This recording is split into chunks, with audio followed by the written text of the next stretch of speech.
আসসালামু আলাইকুম, স্বাগত জানাচ্ছি আরটিভির সন্ধ্যা সংবাদে। আপনাদের সঙ্গে আছে আমি সৈয়দা সাদিয়া বেনাজে এবং একই সাথে রয়েছে আমি আফসানা সুরাইয়া। প্রধানমন্ত্রী তারেক রহমানের বাংলাদেশ ফার্স্ট পররাষ্ট্র নীতিকে স্বাগত জানিয়েছে চীন। দুপুরে প্রধানমন্ত্রীর সঙ্গে সৌজন্য সাক্ষাতে এ কথা জানায় ঢাকায় নিযুক্ত চীনের রাষ্ট্রদূত ইয়াও ওয়েন। বাংলাদেশের সার্বভৌমত্ব রক্ষায় সব রকম সহযোগিতা অব্যাহত থাকবে বলেও জানান দেশটির প্রতিনিধি। এদিকে আন্তঃ মন্ত্রণালয় সভার মধ্য দিয়ে কৃষক কার্ড চালুর কার্যক্রম শুরু করেছে সরকার। সাদিয়া কানিজের রিপোর্টে দেখুন বিস্তারিত।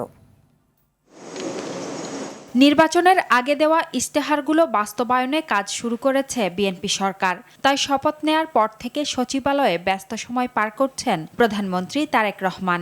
বেশ কয়েকটি বিষয় বাস্তবায়নে এরই মধ্যে নির্দেশনাও দিয়েছেন তিনি।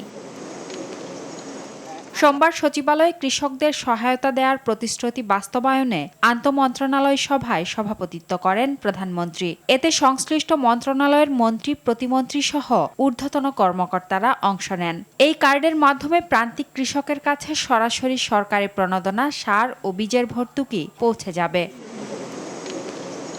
বৈঠক শেষে তথ্যমন্ত্রী জানান, মধ্যস্বত্বভোগীদের দৌরাত্ম্য কমাতে কৃষক কার্ড দেওয়ার উদ্যোগ নিয়েছে সরকার। এটি পাইলট প্রকল্প আকারে দ্রুতই বাস্তবায়নের নির্দেশ দিয়েছেন প্রধানমন্ত্রী তারেক রহমান। মাননীয় প্রধানমন্ত্রীর নির্দেশ এবং তার পরামর্শ হচ্ছে যত দ্রুত সম্ভব এটা করা যায়। মধ্যস্বত্ব কোনো ভোগীরা যাতে কোনো সুযোগ সুবিধা না নিতে পারেন অথবা যাতে কোনো লিকেজ না হয়, সে কারণেই কিন্তু আমরা স্মার্ট কৃষক কার্ডের দিকে যাচ্ছি।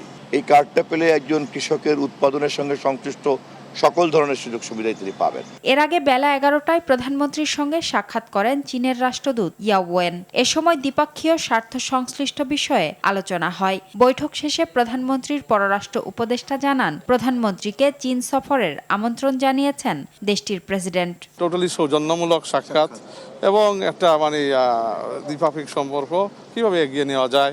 চায়না দীর্ঘদিনের বাংলাদেশের বন্ধু। এর আগে সশস্ত্র বাহিনী বিভাগের কার্যালয়ে পদোন্নতিপ্রাপ্ত লেফটেন্যান্ট জেনারেল মীর মুশফিকুর রহমান ও মেজর জেনারেল মোহাম্মদ কায়সার রশিদ চৌধুরীকে নতুন পদের র্যাঙ্ক ব্যাজ পরিয়ে দেন সরকার প্রধান। সাদিয়া কানিজ, আরটিভি, ঢাকা। নতুন সরকারের প্রতি বিদেশিদের আস্থা রয়েছে উল্লেখ করে পররাষ্ট্রমন্ত্রী ডক্টর খলিলুর রহমান বলেছেন, বাংলাদেশের সঙ্গে কাজ করতে আগ্রহী তারা। দুপুরে পররাষ্ট্র মন্ত্রণালয়ের সাংবাদিকদের তিনি এসব কথা বলেন। সোমবার একই দিন পররাষ্ট্র মন্ত্রণালয়ের মন্ত্রী ও প্রতিমন্ত্রীদের সঙ্গে বৈঠক করেন ঢাকায় নিযুক্ত মার্কিন রাষ্ট্রদূত ব্রেন্ট ক্রিস্টেনসন এবং বাংলাদেশে ইউরোপীয় ইউনিয়নের ইইউ রাষ্ট্রদূতরা। আরও জানাচ্ছেন শাকিলা করিম। সোমবার কর্মদিবসের শুরুতে পররাষ্ট্র মন্ত্রণালয়ে মন্ত্রী ডক্টর খলিলুর রহমান ও প্রতিমন্ত্রী শামা ওবায়দের সঙ্গে সৌজন্য সাক্ষাৎ করেন মার্কিন রাষ্ট্রদূত ব্রেন্ট ক্রিস্টেনসন। এ সময় নতুন মন্ত্রী ও প্রতিমন্ত্রীকে অভিনন্দন জানান তিনি। সাক্ষাতের সময়ের কয়েকটি ছবি নিজের এক্স হ্যান্ডেলেও শেয়ার করেন। সেখানে পররাষ্ট্রমন্ত্রী হিসেবে নতুন দায়িত্ব গ্রহণের জন্য খলিলুর রহমানকে অভিনন্দন এবং দুই দেশকে আরও নিরাপদ, শক্তিশালী ও সমৃদ্ধ করতে একসাথে কাজ চালিয়ে নিতে পেরে আনন্দ প্রকাশ করেন ব্রেন্ট ক্রিস্টেনসন। পরে পররাষ্ট্রমন্ত্রী ও প্রতিমন্ত্রীর সাথে সৌজন্য সাক্ষাতে আসে ইইউ প্রতিনিধি দল। এ সময় সাংবাদিকদের সাথে কথা বলেন ইইউ রাষ্ট্রদূত মাইকেল মিলার। বলেন, ইউরোপীয় ইউনিয়ন আশা করছে অন্তর্বর্তী সরকারের সময়ে শুরু হওয়া বিভিন্ন সংস্কার কার্যক্রম অব্যাহত রাখবে নতুন সরকার। ইইউ বাংলাদেশের সবচেয়ে নির্ভরযোগ্য বন্ধু, সবচেয়ে বড় বাণিজ্যিক অংশীদার ও বিনিয়োগকারী। সহায়তার ক্ষেত্রে গুরুত্বপূর্ণ এবং সরকারের জন্য গুরুত্বপূর্ণ রাজনৈতিক অংশীদার। সংস্কার, বাণিজ্য, অভিবাসন সহ ইইউ বাংলাদেশের সম্পর্কের সব দিক নিয়ে আলোচনা হয়েছে। বাংলাদেশ ও ইইউ এর মধ্যে পার্টনারশিপ অ্যান্ড কোঅপারেশন এগ্রিমেন্ট চূড়ান্ত পর্যায়ে রয়েছে। পররাষ্ট্রমন্ত্রী ডক্টর খলিলুর রহমান সাংবাদিকদের মুখোমুখি হয়ে বলেন, গতকাল থেকে এ পর্যন্ত যে কয়েকজন বিদেশি রাষ্ট্রদূতের সঙ্গে বৈঠক হয়েছে তাদেরকে আমাদের বৈদেশিক নীতির আউটলাইন জানানো হয়েছে। আমরা বলেছি যে আমাদের মোটো হচ্ছে বাংলাদেশ ফার্স্ট, সবার উপরে বাংলাদেশ, এবং আমরা স্বাধীনতা, সার্বভৌমত্ব, পরস্পরের আভ্যন্তরীণ ব্যাপারে হস্তক্ষেপ না করা, ন্যাশনাল ডিগনিটি বা জাতীয় মর্যাদা, এইগুলো মূলনীতির ওপর আমাদের কার্যক্রম প্রতিষ্ঠিত থাকবে। শাকিলা করিম, আরটিভি, ঢাকা। বিডিআর হত্যাকাণ্ড তদন্ত ও বিচার নিশ্চিতে আবার কমিশন গঠন করা হবে বলে জানিয়েছেন স্বরাষ্ট্রমন্ত্রী সালাউদ্দিন আহমদ। সচিবালয়ে সাংবাদিকদের তিনি আরও বলেন, সড়ক অবরোধ করার দিন শেষ, বৈধ পন্থায় দাবি উপস্থাপন করতে হবে। আর এক প্রশ্নের জবাবে মন্ত্রী বলেন, ফ্যাসিস্ট সরকারের সময়ে রাজনৈতিক বিবেচনায় আগ্নেয়াস্ত্রের লাইসেন্স বাতিল করা হবে। বিস্তারিত জানাচ্ছেন বিলাল হোসেন। স্বরাষ্ট্র মন্ত্রণালয়ের বিভিন্ন দপ্তরের প্রধানদের সঙ্গে মতবিনিময়ের সভা করেন স্বরাষ্ট্রমন্ত্রী সালাউদ্দিন আহমদ। এ সময় দেশের আইনশৃঙ্খলা রক্ষায় বিভিন্ন দিক নির্দেশনা দেন। সভা শেষে পুলিশের চেইন অব কমান্ড ফিরিয়ে আনার উপর গুরুত্ব দিচ্ছে জানিয়ে স্বরাষ্ট্রমন্ত্রী বলেন, পুলিশের কাজে অবৈধভাবে কেউ হস্তক্ষেপ করতে পারবে না। চেইন অফ কমান্ড পুলিশ বাহিনীতে অবশ্যই বজায় রাখতে হবে। পলিটিক্যাল কারণে বিভিন্ন লোককে প্রোটোকল দিতে বাধ্য হয়, সেটা যেন না করে। বিধির বাইরে কোনো প্রোটোকল পুলিশ সুপাররা দিবে না। এ সময় বিডিআর হত্যাকাণ্ডের নতুন কমিশন গঠন করার পাশাপাশি জুলাই আগস্ট মামলায় যে সকল আসামি প্রকাশ্যে আছে তাদের বিরুদ্ধে ব্যবস্থা নেওয়া হবে বলে জানান সালাউদ্দিন আহমেদ।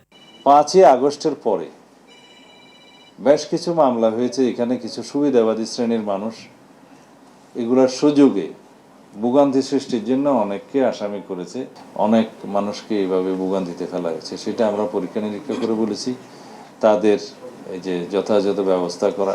ফ্যাসিবাদ সরকারের সময় রাজনৈতিক বিবেচনায় দেয়া অস্ত্রের লাইসেন্স বাতিলের কথা বলেন স্বরাষ্ট্রমন্ত্রী। লাইসেন্স পাওয়ার উপযুক্ত কিনা, যদি না হয় লাইসেন্স বাতিল হবে এবং তার অধীনে যদি অস্ত্র কিনে থাকে সেই অস্ত্র অবৈধ বলে বিবেচিত। ওসি এসপি পদায়নে লটারির পদ্ধতি বাদ দিয়ে যোগ্যতার ভিত্তিতে হবে জানিয়ে মন্ত্রী বলেন, দ্রুত 2701 জন পুলিশ কনস্টেবল নিয়োগ দেওয়া হবে। লটারির মাধ্যমে যে যাকে যেখানে পেয়েছে সেই লটারিটাও ট্রান্সপারেন্ট ছিল বলে আমরা মনে করি না। বিল্লাল হোসেন, RTV, ঢাকা। এদিকে নতুন বাংলাদেশ বিনির্মাণে বিএনপি সরকার কাজ করছে জানিয়ে দলের মহাসচিব ও LGRD মন্ত্রী মির্জা ফখরুল ইসলাম আলমগীর বলেন, দ্রুত সময়ের মধ্যে তারেক রহমানের নেতৃত্বে সুখী ও সমৃদ্ধ দেশ গঠন করা হবে। সকালে রাজধানীর নয়াপল্টনে বিএনপির কেন্দ্রীয় কার্যালয়ে তিনি এসব কথা বলেন। পরে ঢাকা দক্ষিণ সিটি কর্পোরেশনের নবনিযুক্ত প্রশাসক আব্দুস সালাম বলেন, জনগণের চাহিদাকে অগ্রাধিকার দেওয়া হবে। দেখুন হাসান মাহমুদের রিপোর্ট। সোমবার সকালে রাজধানীর নয়াপল্টনে বিএনপির কেন্দ্রীয় কার্যালয়ে আনুষ্ঠানিক ব্রিফিংয়ে কথা বলেন স্থানীয় সরকার, পল্লী উন্নয়ন ও সমবায় মন্ত্রী মির্জা ফখরুল ইসলাম আলমগীর। তিনি বলেন, সংসদ অধিবেশন শুরু হওয়ার পর সংরক্ষিত নারী আসনের বিষয়ে কাজ শুরু হবে।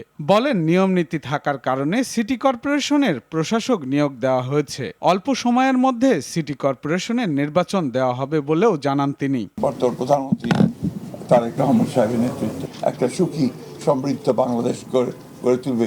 স্থানীয় সরকার নির্বাচনের বিষয়ে কত নিয়মকানুন আছে তো সরকারি এবং যে প্রথাগুলো আছে সেগুলো কতগুলো মেয়াদ আছে, কতগুলো মেয়াদ শেষ হয়ে গেছে, সবগুলোকে এক জায়গায় নিয়ে এসে আমরা সরকারের তরফ থেকে একটা সঠিক সময়ে এই নির্বাচনগুলো দেওয়ার ব্যবস্থা আমরা করব। পরে সাংবাদিকদের সাথে কথা বলেন ডিএনসিসির সদ্য নিয়োগ পাওয়া প্রশাসক আব্দুস সালাম। তিনি বলেন, জনগণের অভাব অভিযোগ পূরণ করতে কাজ করা হবে। ঢাকা শহরটাকে বাসযোগ্য করতে পারি, সেটার জন্য সবাই মিলে আমরা চেষ্টা করব যাতে ইনশাআল্লাহ আমরা সফল হতে পারি। জনগণের আস্থা নিয়ে যাতে তাদের যে সমস্ত চাওয়া পাওয়া যা আছে সেটার জন্য চেষ্টা করব। আব্দুস সালাম বলেন, ঢাকা মহানগরীতে অনেক সমস্যা রয়েছে, জনগণকে সঙ্গে নিয়ে তাদের চাহিদা মতো কাজ করতে চান তিনি। ঢাকা মহানগরীতে সমস্যা অনেক। হাসান মাহমুদ, RTV, ঢাকা। অন্তর্বর্তী সরকারের সময়ে বেড়ে যাওয়া চাঁদাবাজির লাগাম এখনও টেনে ধরা হয়নি বলে অভিযোগ করেছে ঢাকা চেম্বার অব কমার্স। দুপুরে সংবাদ সম্মেলনে সংগঠনটির সভাপতি তাসকিন আহমেদ বলেন, এই অবস্থা চলতে থাকলে ব্যবসা প্রতিষ্ঠান বন্ধ করে দেওয়া হবে। আর শুল্ক ইস্যুতে অন্তর্বর্তী সরকার যুক্তরাষ্ট্রপন্থী চুক্তি করেছে বলে মনে করেন ঢাকা চেম্বারের সভাপতি। তৌহিদুর রহমানের রিপোর্টে দেখুন বিস্তারিত। বিদ্যমান অর্থনৈতিক পরিস্থিতি মোকাবেলায় নবগঠিত সরকারের কাছে ডিসিসিআইয়ের প্রত্যাশা শীর্ষক সংবাদ সম্মেলন করে Dhaka chamber of commerce and industries. Bank সুধার ভঙ্গুর আইনশৃঙ্খলা পরিস্থিতি ও চাঁদাবাজি, জ্বালানির অনিশ্চয়তা এবং রাজস্ব ব্যবস্থাপনায় সমন্বয়হীনতার কথা তুলে ধরেন চেম্বার সভাপতি তাসকিন আহমেদ। অনেক সচল ভালো ব্যবসায়ীরাও কিন্তু নন পারফর্মিং এবং যেটা আমরা ক্লাসিফিকেশন যেটা বলি সেটার মধ্যে পড়ে গেছে। খেলাপি ঋণের উচ্চহার এবং ঋণ শ্রেণীকরণের সীমা 9 মাস থেকে 3 মাসে নামিয়ে আনার কারণে আর্থিক খাতে অনাকাঙ্ক্ষিত পরিস্থিতি শিল্প খাতে অস্থিরতা তৈরি করেছে বলে মন্তব্য করেন তাসকিন। তুলে ধরেন ব্যবসা প্রতিষ্ঠানে চাঁদাবাজির কথাও। যখনই যেই সরকার আসে তখনই বলে আমরা সরকারি দলের লোক, আমাদেরকে এই চাঁদা দিতে হবে, আমাদের এই অনুষ্ঠান আছে পাড়ার এই চাঁদা দিতে হবে, আমরা স্বাধীনতা দিবস অর্জন করব আমাদেরকে চাঁদা দিতে হবে। ফ্যাক্টরি থেকে ট্রাক বেরোতে হলে আবার ঢুকতে হলেও কিন্তু একটা চাঁদা দিতে হয়। এটা ওই এলাকার কারা চাঁদাবাজে আসে এটা ওই সরকারকে নির্ণয় করতে হবে। যুক্তরাষ্ট্র বাংলাদেশের দ্বিপাক্ষিক চুক্তির সমালোচনা করে দেশের স্বার্থে চুক্তির শর্তগুলোর সংশোধনের দাবি জানান তিনি। একটি নির্বাচিত সরকারের উপরেই এটা ছেড়ে দেওয়াটা মনে হয় ভালো ছিল। আমরা নিষেধ করেছি এবং একটি নন ডিসক্লোজার এগ্রিমেন্টের নামে অর্থনৈতিক সার্বভৌমত্ব বিরোধী একটি ইউনিল্যাটারাল যুক্তরাষ্ট্রপন্থী এগ্রিমেন্ট অন্তর্বর্তী সরকার সই করেছে, যেখানে বাংলাদেশ আমরা খুবই বিস্মিত এবং আমরা ভাবিয়ে তুলেছে। চুক্তিতে এলএনজি সহ অন্যান্য পণ্য আমদানিতে শর্তারোপের কারণে বাংলাদেশের ব্যবসা পরিচালন ব্যয় বাড়বে বলে আশঙ্কা ঢাকা চেম্বারের। থাকতে পারে বলে তৌহিদুর রহমান, আরটিভি, ঢাকা। নির্বাচিত সরকার দায়িত্ব নেওয়ার 5 দিনের মাথায় আন্তর্জাতিক অপরাধ ট্রাইব্যুনালে নিয়োগ পেল নতুন চিফ প্রসিকিউটর। সোমবার মোহাম্মদ তাজুল ইসলামের পরিবর্তে মোহাম্মদ আমিনুল ইসলামকে এই নিয়োগ দিয়েছে সরকার।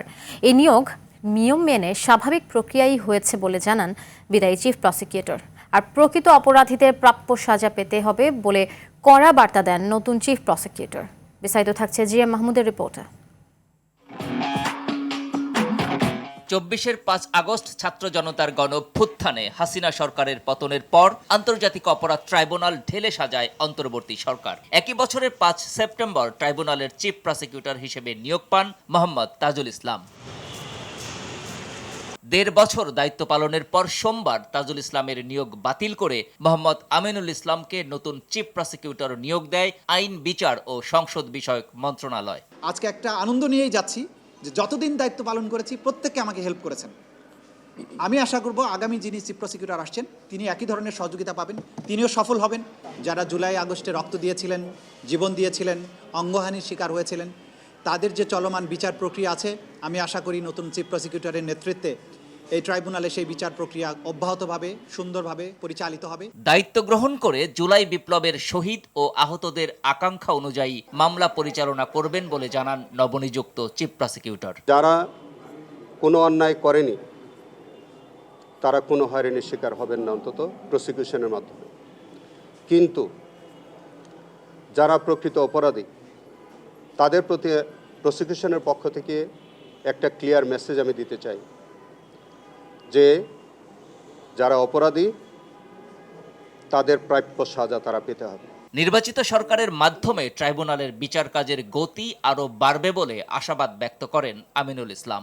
আপনারা বরঞ্চ প্রত্যাশা করতে পারেন গতি আরও বাড়বে। GM Mahmud, RTV, Dhaka. বাংলা একাডেমির সাহিত্য পুরস্কার 2025-এর জন্য ঘোষণা করা হয়েছে 9 জনের নাম। বিকেলে এক বিজ্ঞপ্তিতে এই তালিকা প্রকাশ করে একাডেমির জনসংযোগ বিভাগ। এবার কবিতায় মোহন রায়হান, কথা সাহিত্যে নাসিমা আনিস, প্রবন্ধ গদ্যে সৈয়দ আজিজুল হক, শিশু সাহিত্যে হাসান হাফিজ, অনুবাদে আলী আহমদ, গবেষণায় মুস্তফা মজিদ ও ইসরায়েল খান, বিজ্ঞানে ফারসিম মান্নান মোহাম্মদী এবং মুক্তিযুদ্ধ বিষয়ে মইদুল হাসান পুরস্কার পাচ্ছেন। বৃহস্পতিবার অমর একুশে বইমেলার উদ্বোধন অনুষ্ঠানে প্রধানমন্ত্রী তারেক রহমান আনুষ্ঠানিকভাবে এই পুরস্কার হাতে তুলে দেবেন। উল্লেখ্য, 26 ফেব্রুয়ারি থেকে শুরু হওয়া অমর একুশে বইমেলা এবার চলবে 15 মার্চ পর্যন্ত। এবারের বইমেলায় অংশগ্রহণকারী প্রকাশনা প্রতিষ্ঠানগুলোর স্টল ভাড়া সম্পূর্ণ মওকুফ করেছে সরকার।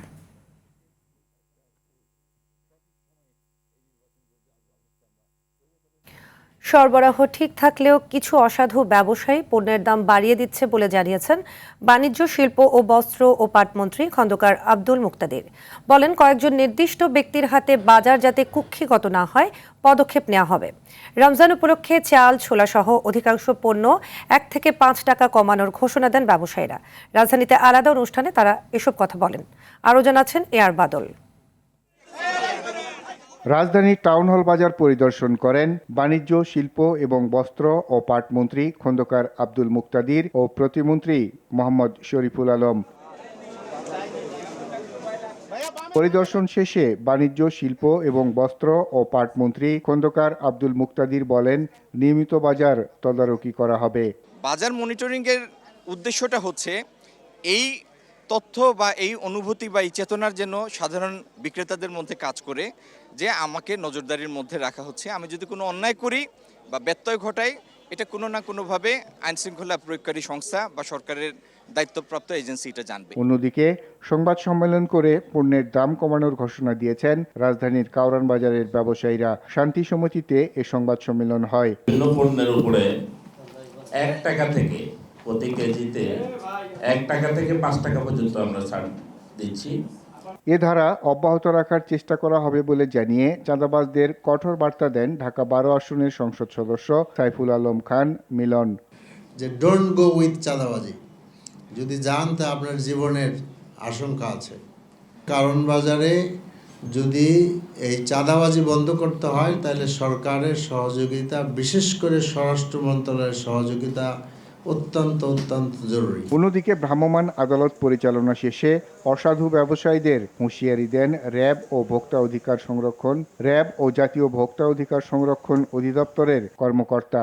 9টি প্রতিষ্ঠানকে 26,000 টাকা অর্থদণ্ড প্রদান করেছি এবং আদায় করেছি, এবং আমরা একই সাথে জরিমানার পাশাপাশি বাকি ব্যবসায়ীদেরকেও সতর্ক এবং সচেতন করেছি যে রমজানে পণ্য বা দ্রব্যমূল্য অস্থিতিশীল করার যদি কেউ অপচেষ্টা করা হয় তাহলে র্যাবের পক্ষ থেকে কঠোর আইনানুগ ব্যবস্থা নেওয়া হবে। সিং আর বাদল, RTV, ঢাকা। টেলিগ্রামে বিদেশি বিনিয়োগের নামে প্রতারণা করে টাকা হাতিয়ে নেওয়ার অভিযোগে আলাদা 2 মামলায় 3 জনকে গ্রেপ্তার করেছে সিআইডি। ভুক্তভোগীর মামলার প্রেক্ষিতে নারায়ণগঞ্জের বন্দর থানাধীন ডক শিপইয়ার্ড এলাকা থেকে এবং রাজধানীর মিরপুর পাইকপাড়া এলাকা থেকে গ্রেপ্তার করা হয়। গ্রেপ্তারকৃতরা হলেন নারায়ণগঞ্জের দড়ি সোনাকান্দা গ্রামের মনির হোসেনের ছেলে ইমরান, নোয়াখালীর চরজব্বারের চরবাটা গ্রামের আলাউদ্দিনের ছেলে ফাহিম ও ঠাকুরগাঁওয়ের রানীর সৈকলের ভান্ডারা গ্রামের ফজলুর রহমানের ছেলে আসাদুজ্জামান রাব্বি।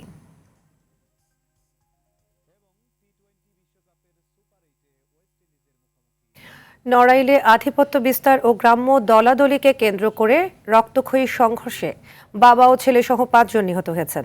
সদর উপজেলার সিংগাশোলপুর ইউনিয়নের বরকুলা গ্রামে এ হামলার ঘটনা ঘটে। পুলিশ জানায়, ভোরে স্থানীয় সিংগাশোলপুর ইউনিয়নের সাবেক চেয়ারম্যান খায়ের মোল্লার নেতৃত্বে কয়েকজন এলাকায় গুলি ছুড়ে আতঙ্ক সৃষ্টি করে। পরে গ্রামের খলিল শেখ তার ছেলে তাহাজ্জুদ ও ফেরদৌস শেখকে ধরে এনে এলোপাথারি কুপিয়ে হত্যা করে। সংঘর্ষে ঘটনাস্থলেই 3 জন ও পরে সদর হাসপাতালে নিলে আরও একজনের মৃত্যু হয়। চট্টগ্রামের হালি শহরে গ্যাস বিস্ফোরণে একই পরিবারের 9 জন দগ্ধ হয়েছেন। এতে 3 জনের দেহ শতভাগ ও একজনের 80% পুড়ে গেছে। ভোর 4টার দিকে হালি শহরের এইচ ব্লকের একটি আবাসিক 6তলা ভবনের 3য় তলায় এই বিস্ফোরণের ঘটনা ঘটে। মুহূর্তেই আগুনে পুড়ে যায় হালি শহরের এইচ ব্লকের 6তলা ভবনের 3য় তলা। বার্ন ইউনিটের প্রধান চিকিৎসক রফিক উদ্দিন আহমেদ বলেন, দগ্ধদের সবারই শ্বাসতন্ত্র ক্ষতিগ্রস্ত হয়েছে। তাদের অবস্থা আশঙ্কাজনক।